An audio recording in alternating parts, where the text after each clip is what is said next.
access. So I'm done. There we go. It's time to move on.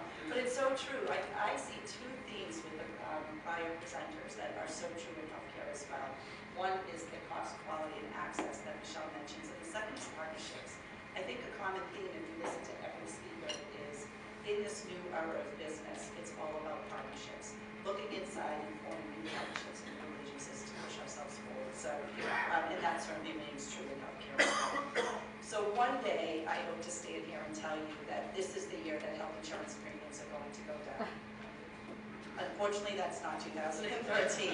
I will say, however, with definitely a silver lining message, is that they have been temporary. Our insurance premium costs have traditionally gone up over the last few years at double digits. I'm afraid to say it before. But this year, I'm happy to say that it's more around the average of 7 or 8%. So that's a marked improvement that I think all of us can find some comfort in. And I do see things in 2013 that will continue to put pressure on that premium, hopefully moderate that premium, so that all of us, it's one of the biggest line items on all of us as business owners and business leaders that we know we need to continue to work. And health plans like Harvard Pilgrim, it's one of the primary things that we know we need to do to help all of you be able to afford health insurance. So now if you could advance to the first slide. So I said that the average increase is going to be around 7 to 8%, and I have to emphasize average because I don't want people walking out here saying, well, my insurance premium increase was 10%, so why is that? So it is an average, the sum above, the sum below. We've given out rate increases as low as 2 and 3% this year, so there is some good news in that. What are employers doing today and what are employers expected to do in 2013? One of the big things that I'm sure all of you have noticed is people are putting pressure on premium by adopting higher deductible plans. Now, some folks say, well, wait a minute, how does that help? Because all that's doing is cost shifting. That's taking the premium, lowering it, and putting it onto the patient so that when they go for care, they have to pay a higher deductible.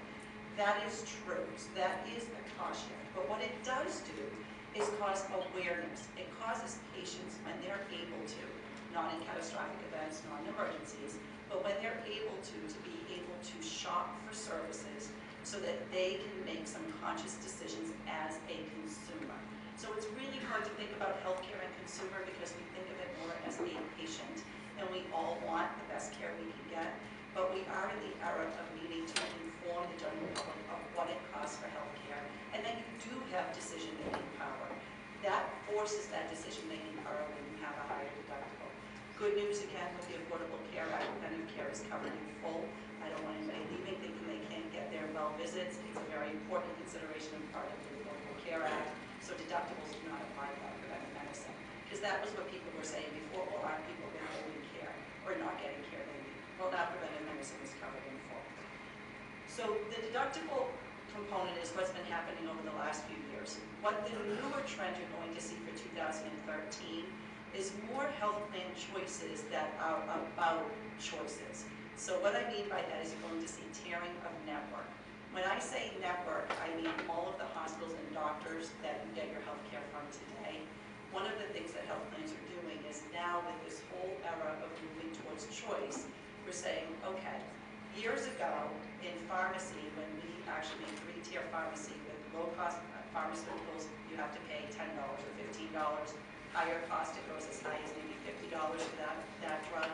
That really worked to push people into certain directions. It's the same concept that we're going to deploy this year. And some of this is already in the market, but it's a way of saying, if there's a good quality or a high quality healthcare provider that is lower cost, you're going to pay less to access care from that hospital or doctor. If it is a good or high quality hospital or doctor that is more expensive, you're going to pay more to access care from that doctor or hospital. So it's really, again, putting the power back in the patient's hands or the consumer's hands to make decisions on where they want to get their health care.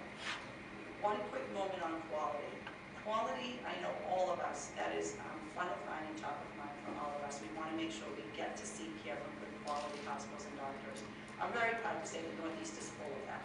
So here in New Hampshire, we have absolutely excellent providers to access care. We are ranked in the top nationally in the Northeast of good, excellent, quality healthcare providers. So I don't want anybody to lose the message that is there.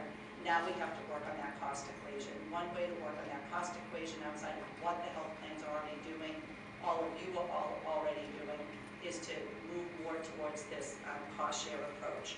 So you hear product names, especially from Harvard Pilgrim, some of our product names are called Hospital Prefer, Choice Net, Net Options. These are all network designs that allow consumers to pick where they're going to get care and have various cost sharing elements to it. Another trend that you're going to see in 2013, you'll hear some buzzwords. Accountable care organization is a buzzword you may have already heard. That is where the delivery system or the network, they're trying to align, eliminate fragmented care, really go back to helping people manage care along with the continuum. That is a trend we're going to continue to see. That's some of the good news here in New Hampshire. We have a lot of these partnerships forming with the delivery system where they're starting to go back to managing care end to end and helping patients navigate that. Dr. David is a great example of a pioneer in this type of framework, and they've been very successful in it. And there's a couple of other accountable care organizations developing throughout New Hampshire. You'll also see that there's going to be unique payment mechanisms between health plans and providers to match where they are in this evolution. So they're evolving to be less fragmented, more efficient. Our job as a health plan is to meet them where they are and help that evolution. So I've only left a minute or two to talk about the Affordable Care Act, and this is slide 1, and I'll slide in wellness at the end. The Affordable Care Act is obviously way too daunting to talk about in 8 minutes or less, but I'll give you the highlights for 2013. One is you're going to see in 2013 a lot of conversation about the exchange. In New Hampshire, we have made a decision not to adopt a state-based exchange. We will be a federal exchange. There is an option for New Hampshire to decide if we want to be a partnership exchange, which is the federal government and the state work together to launch an exchange in New Hampshire. If you're not familiar with the word exchange, all that means it's a portal where you can go in and look at your array of insurance options that are available to you. Small employers and individuals can use this exchange. It will be launched in January 1st, 2014.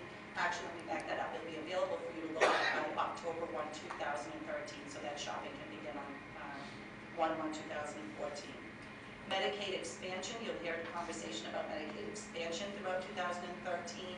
New Hampshire, each state gets to make a decision if they want to expand Medicaid to cover more folks. Very big decision for New Hampshire because it obviously has budget implications. Essential health benefits, another buzzword. All of you, if you have your insurance through your employer, there are now an established set of benefits that every health plan has to embed in every plan option. All health plans will be converting their benefits throughout 2013. We have to comply with essential health benefits 1/1/14. You will likely be hearing from your health plan or your insurance broker about what that means to you. So Matt, if you could advance to, let's go to the last slide. The last thing that I'll say is just 2 things. One, wellness. Wellness is something that almost all employers are adopting now. It really is less about lowering your total healthcare claims. It's more about productive employees. If you have a healthy employee, an engaged employee, you have a productive employee, which helps the bottom line. That is what wellness is all about.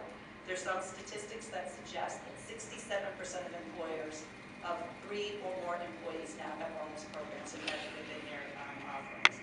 Last and final word, transparency. What you're going to see with more and more high deductibles and cost sharing and these choices on network, it's really important that health plans give you all the tools to be able to shop for your services.